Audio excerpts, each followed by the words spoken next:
What's going on, guys? Welcome back to the review and discussion for UnOrdinary, episode 257.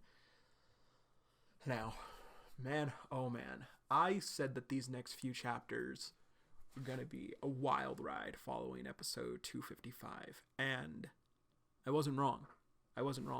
Uru has been blowing it out of the park with these chapters.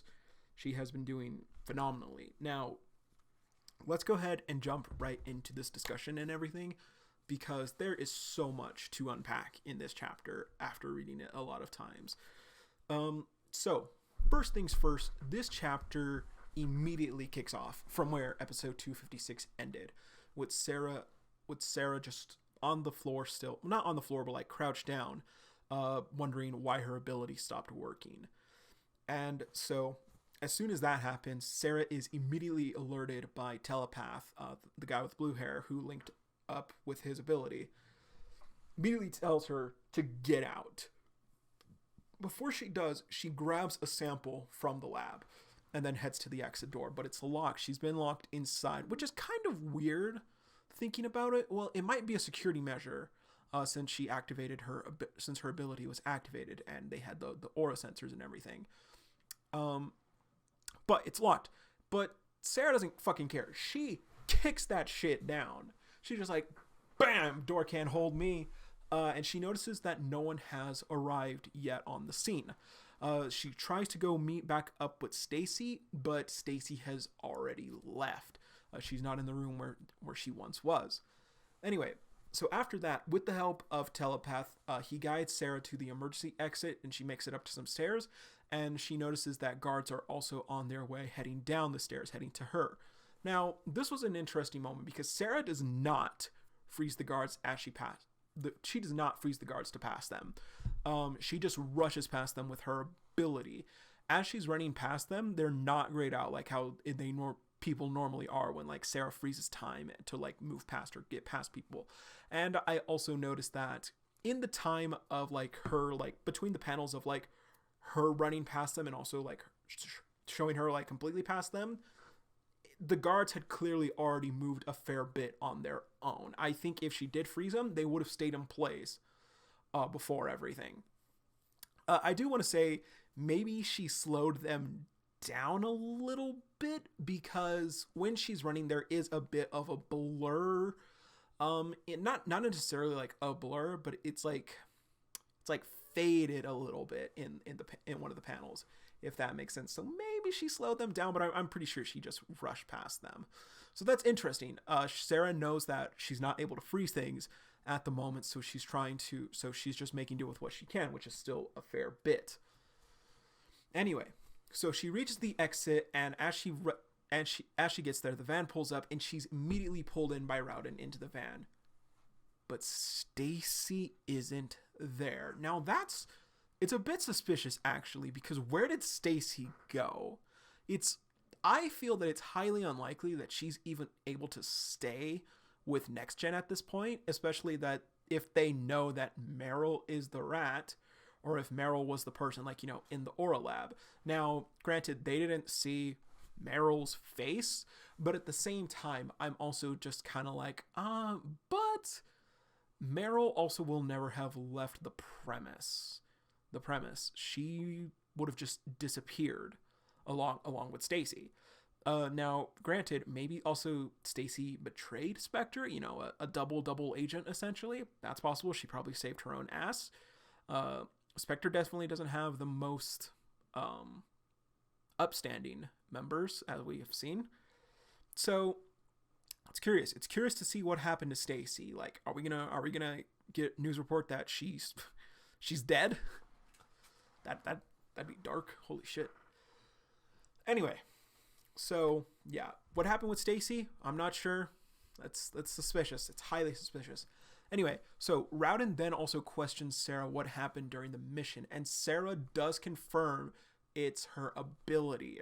It was her ability itself. She does say, my ability is a little finicky, or it was acting finicky. But like I brought up last week in last week's discussion, or in 256's discussion, Rowden does confirm that he is aware of he is aware of Sarah's current status, because he even asks how that's possible, because she should have been treated recently. And then she even questions Rowden, like, I should be asking you, like, you've been here longer than me, like, shouldn't you know? And Rowden just kind of like brushes off, like, I don't know anything, kid. Like, I don't know what's going on. Now, like I said, well, I'll come back to this moment later. But Sarah then does confirm that she was able to retrieve both the data and the sample, and Rowden states that they at least got what they needed as they continue to head off. Then the time currently gets to about 9:30 a.m., and Sarah asks to be dropped off with everyone in downtown. But Rowden mentions that they need to deliver the package to a certain location, and tells Sarah that she'll get credit for the work that she did today, and that the Spectre just needs to verify the assignment is completed properly, and it's only going to take about 20 minutes, which isn't too insane, because Sarah did expect to be back around the time everyone, like, around it was 10 a.m. So that still leaves her a fair bit of time, but she does get a little skeptical. Like, she's kind of like, She then asks for her phone back, and Tech, the lady who was handling the tech, she hands it to her, but tells her to keep it off until the mission is over, so their location can be tracked while things are still going. Sarah, again, gets a little anxious. She's kind of like, but, she doesn't really say anything to deny it. So there's that. Now, with the Rowden Hill gang, while everyone is kind of hiking up and everything, they take a break, and Blake is handing out everyone some water. And then he goes to John, and John's just like, hey, no, I'm fine. Like, just give it to someone else. And Blake, being Blake just goes, fuck it, just fucking take the water. There's enough for everyone. Like, fuck. And, like, Blake, it was funny. It was a nice, funny little scene. And, like, Blake's trying. Like, Blake is, like, that's, like, I honestly feel like that's Blake trying. Like, he let John come on the trip. He had no problem with, when John asked if he could come, Blake had no problems with John coming along. And, him right now, he's just like, just take the water. Like, don't make this weird. I just thought it was really funny. It was nice and sweet. Like I said, Blake's trying. I think Blake's trying. So anyway, Evie then takes a picture with her gang, Roland, Dylan, and he who shall not be named. And while the rest of them are like kind of like smiling in the picture and like, yeah, we're cool, we're Team Evie. Terrence has this look on his face, kind of like, oh, like he gets caught off guard and anything. And I feel, now again, this is the review and discussion, so maybe I'm reading way too much into every single little detail about this chapter. But Terrence has a look on his face of kind of like, I don't want to be in this picture. And so I'm kind of like wondering, I thought that what Terrence was gonna do was he was gonna, activate his ability and like appear not in the picture. Maybe Terrence doesn't necessarily want to get close, have connections, have things to tie him. He's supposed to be like a secret agent and everything. Anyway, Evie takes the picture, and while they're all looking at it, she says that she wants to send it to Remy, but she notices that there's no signal on the mountain. And Blake just, he's just casual about it because, he expected it. And he just tells him it's probably because they're so high up and secluded, which catches John's attention. John even thinks on that word, and he just thinks to himself, like, secluded. And when he does, he looks over to Terrence. Now, clearly, John is starting to put some pieces together in his head. Meanwhile, the clock then hits 9:45 when we're with Arlo and Remy shopping. And he tries calling John, but he's clearly getting no answer. After that, Remy walks over to him, and she tells him, like, hey, like, if you don't want to stay, like, you don't have to. Like we're fine. Like, you can go do your own thing. But she gets immediately cut off by Arlo, who asks if she's reached out to Blake or Eisen. Now, once again, like with Blake's situation, Remy is super casual about the thing because she's not expecting anything. Remy says she hasn't even tried, but it's most likely that there isn't any service where they are since they're on the mountain. And now Arlo starts putting everything together, from Sarah being sent on a solo mission with a team. Well, on a solo mission, I think, is what he said specifically. The club being separated and everyone on the hike being isolated from everyone else. And then Arlo questions if Spectre's actual target Blake. Now, this kind of makes sense because Terrence was certain that Remy would make a good candidate for Spectre. Blake, on the other hand, he listed as unsure, as well as Eisen. So it makes sense, like, maybe they want to talk to him or something, or maybe they are going to try and kidnap him or something. Maybe they're going to try and do something. Maybe because they're so unsure about him, and, we haven't really seen Terrence give any updated information, but he could have, definitely, since he's definitely in daily contact with Serafina, too. Maybe they still have information about Blake, like, Blake's kind of hostile, Blake's like this, Blake's like that, blah, blah, blah, blah. And they're kind of like, yeah, we need to take care of him, no problem. Like, we need to take away his ability.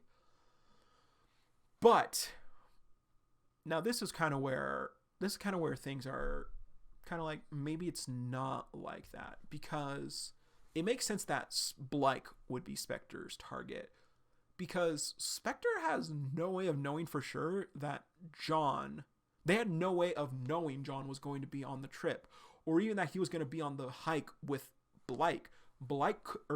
Terrence couldn't have possibly known that information. Terrence couldn't have known that John is in charge of Blake this trip. Terrence didn't know that John was planning on going on the hike. Terrence only knew really that John was most likely there to back up Serafina. Terrence doesn't have information on what Serafina, John, and Arlo's plan is. So I think it stands to reason to say that Blake is their target, not necessarily John, but we'll touch back on that in a moment. So 9:50 then comes around, or actually, sorry, at the same time, Remy then asks if Arlo's okay, but Arlo grabs her and says that they need to talk and he needs to head out. And again, that was around the 9:45 time frame. 9:50 comes around and the drop off happens with Sarah's group. They hand it off to a guy. Doesn't look like we've seen him before. He's not any of the Silhouette members from the start of the second half of season 2. Like, none of the guys that Sarah talked to. Maybe since Sarah is supposed to be doing missions for the guy who took away her ability, he probably is connected to that guy. But yeah, we haven't seen this guy before. Sarah then asks, like, hey, like, everything is good, right? Like, we can head out now. And Rowden tells her to relax. Like, he's just like, you just got done with your first mission. Like, chill, like relax, take it easy. And then Sarah clearly kind of like gets a little more suspicious. Another 10 minutes goes by. And Sarah clearly gets, anxious, and she tries to turn on her phone, but Telepath tells her specifically to keep it off until but Sarah cuts him off immediately. Like, just like, mission's over, like, calm down. Like, she like brushes him off. Now, I am kind of curious. What was he going to say? Was he actually going to say until the mission is over, or was he going to say like something else? Like, was he going to say like until the confirmation from Spectre comes, or keep it off until the coast is clear? Like, that way we know for certain. I am curious. Like, what was he going to say? That being said, Sarah then sees all of her missed calls from John. There was about 6 missed calls from John. Let me check that. Yeah, 6 missed calls from John, 14 messages from Arlo. So, and this, I do want to point out, by this time, let's see. So, it was 10 a.m. when Sarah saw that mission, because 10 minutes had passed from the 9:50 mark when we checked back with her. And Arlo sent the message to Sarah about Blake being their target was sent 6 minutes ago from 10 a.m. So I assume by that point, Arlo has already brought up all the situation to Remy. And, Remy's aware of what's going on now. Probably, most likely. And, like, he's reached out to Sarah. Like, maybe Remy was like, oh my God, tell Sarah, like, what's going on and everything. And so then Sarah remembers her dream about John getting injected and activates her ability.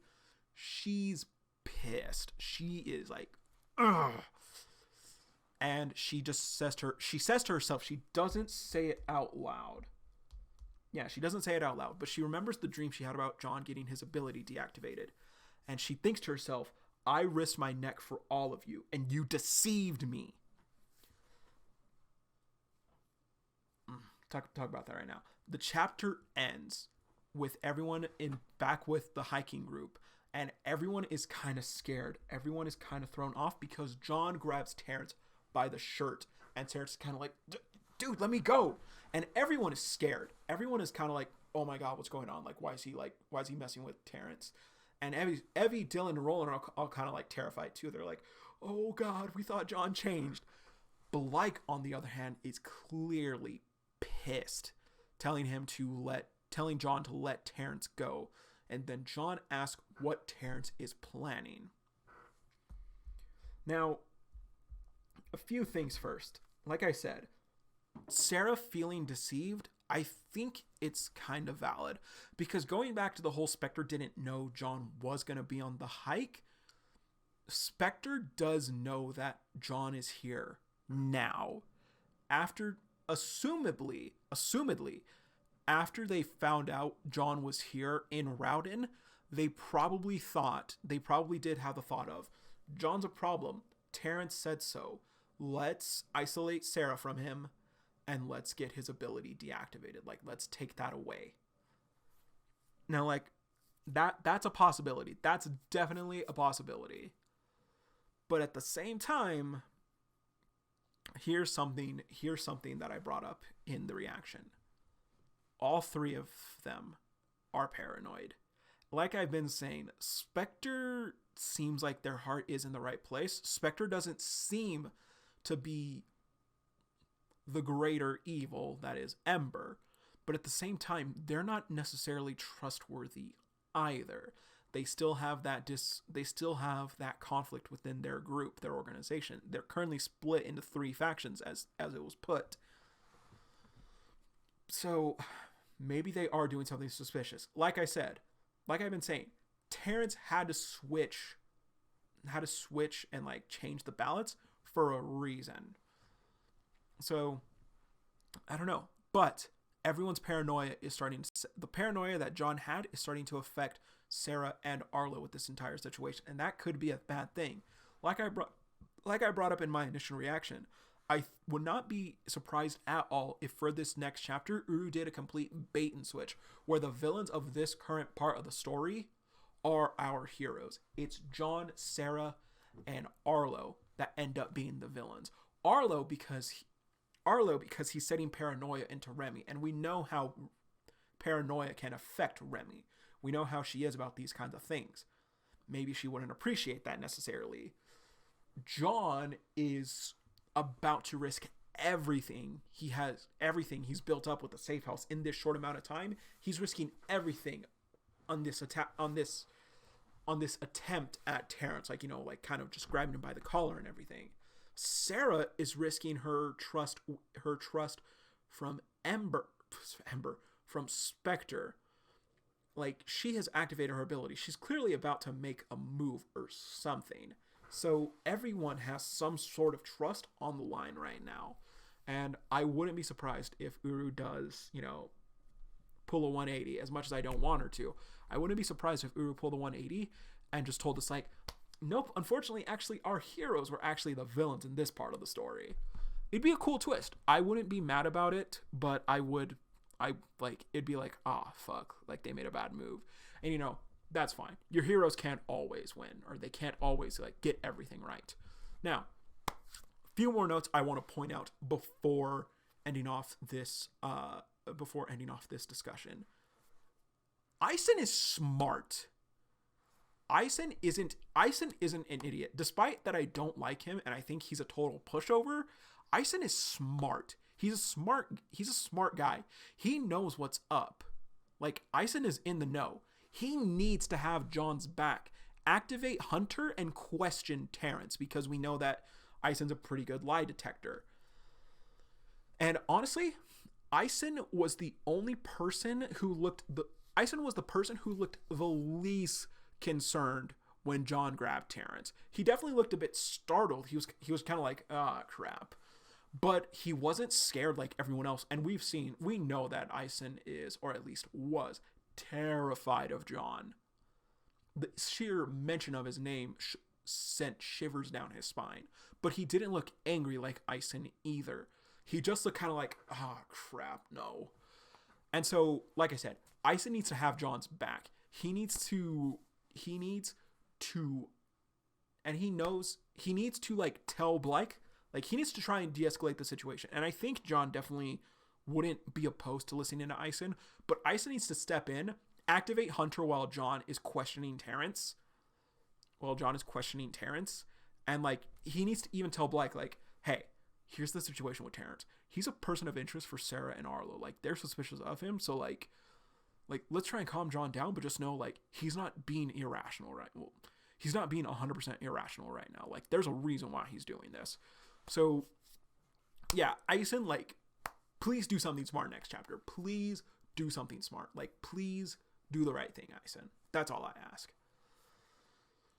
Another thing that I really want to talk about, that I really want to bring up, what's Sarah's plan if she is going to kick her team's asses? Like, what is she going to do after that? Like, can she drive? Can any of our characters drive? Is she going to kick them out and, like, jack the van? Is she going to get out of the van and hightail it out of there? Like, none of those seem like really great ideas. And I really, like, Sarah isn't typically impulsive, but I really want to know, like, what is she honestly going to do? Like, what is she honestly going to do? Like, is she going to try and, like, drive? Like, can Sarah drive? Like I asked. Is she honestly going to just book it with her ability to downtown Rowden? Oh, she could call a cab after kicking their ass, I guess. Like, yeah, she has her phone and everything. Does Sarah have her clothes on her? Does Sarah have her change of clothes?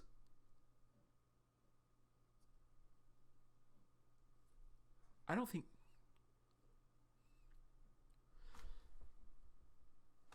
Sarah has a change of clothes.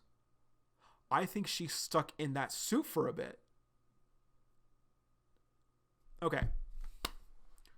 Sarah is, I'm calling this part right now. Sarah is stuck in that covert cat suit right now. And since Remy and the others were, like, shopping, she's going to take their clothes to change into after everything. After she finally gets back with everyone. You know, Spectre might... Did she have that? When she went on the mission, did she have that bag?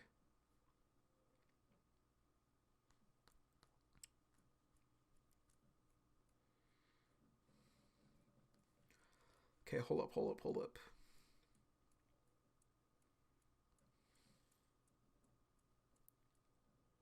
No, she didn't. She did not have an extra bag or anything. So, like, I think the cat suit that she has now is, like, what she has. All right. So, yeah. Sarah, she's going to have to take one of Remy's new outfits or something. Anyway, like I said, I just want to know, like, what is Sarah going to do? She most likely can just call a cab, but she's probably going to look really weird, like, you know, in that covert ops outfit and everything. Now, something I brought up a lot in the reaction, and I also brought it up a little bit here. Everyone stands to lose. All the main heroes, John, Sarah, and Arlo, they stand to lose in this situation. Sarah losing the trust of Spectre, John losing the very thin trust of Blake in the safe house that he had. Well, the very thin trust of Blake that he had, the fair bit of trust that he had with the safe house built up. And Arlo losing the trust that he had from Remy. But honestly, like, I'm going to be real, his is probably the least likely because at the end of the day, like, Remy does still trust Arlo a lot. Now, last thing I want to bring up, the sample. The sample that Sarah had to get from the lab is blood. It's Jane's blood. Before Sarah's ability completely stopped working in the early part of the chapter, or actually in the part of last week too, I went back to check. When we were seeing it, the sample before or during when Sarah's ability was deactivating, before the alarms went off, the sample was shown to be a reddish color, like a little reddish liquid inside like the little vials that they had and everything. But later on, when she grabbed it as the alarms were glowing off, and when she was handing it over to Telepath, it was glowing similarly to John's golden aura.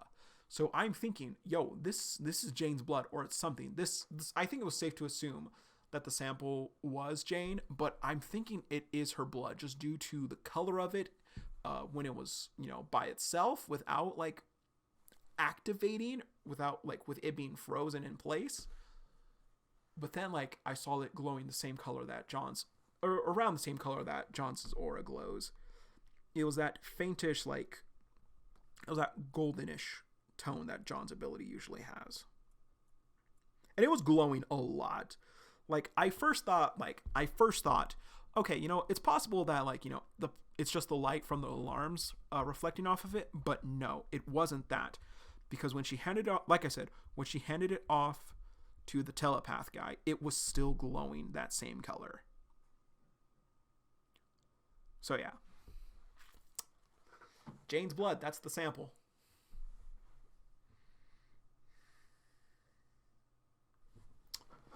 And if that's the sample,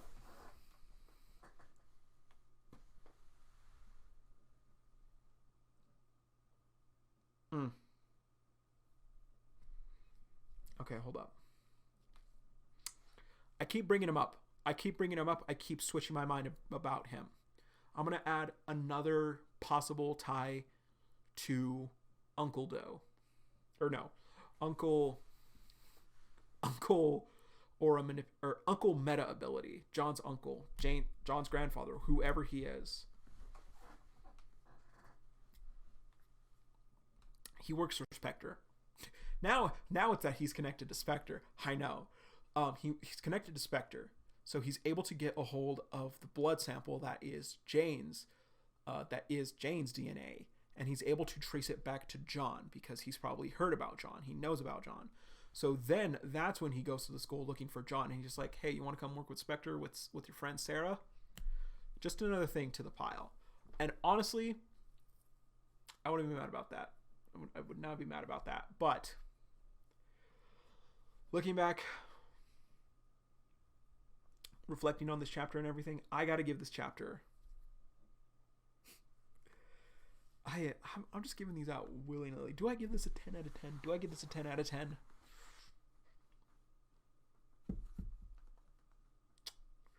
Yeah, I gotta do it. This chapter right here, this chapter was definitely a level 10 chapter.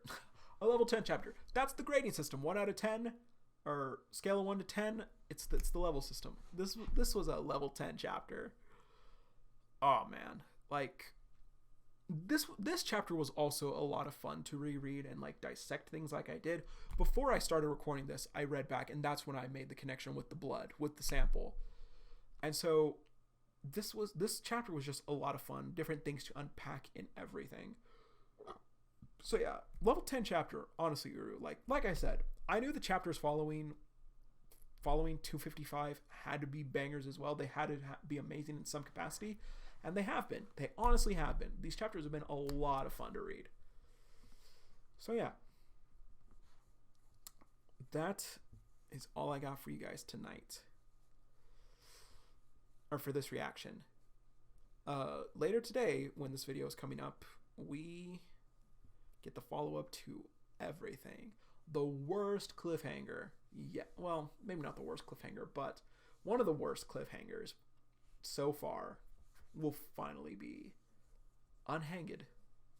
Uncliffhangered. Point is, we're going to get some answers next time. So,